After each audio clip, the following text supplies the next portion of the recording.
Hey there, are you running into the cannot send mail, the connection to the server failed error on your iPhone? Don't worry. This problem usually pops up because of the incorrect email settings, server issues, or even network problems. But I'm here to help you troubleshoot and fix it. So let's jump right into the solutions. Solution 1. Check your internet connection.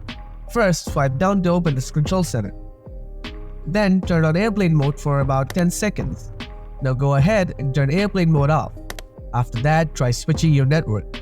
If you're on Wi-Fi, try using mobile data, or do the opposite if you're on mobile. Finally, give sending that email another shot. Solution 2. Offload the Mail app. Open the Settings app, scroll down and tap on General.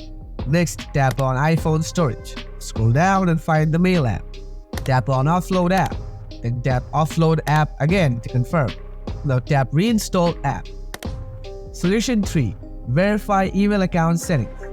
Open the Settings app on your iPhone. Next, scroll down and tap on Mail. Then tap on Accounts.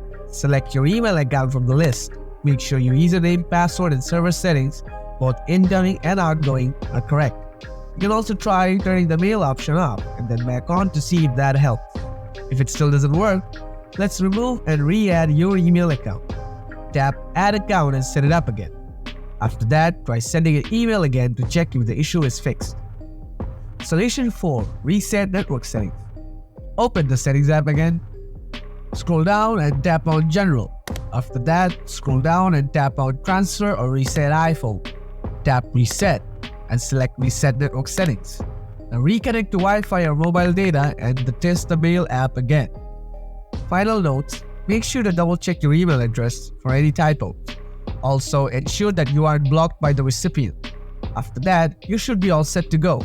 By following these steps, you should be able to resolve the cannot send mail, the connection to the server failed issue on your iPhone. If the problem keeps hanging around, it might be a good idea to contact your email provider for further assistance. Good luck!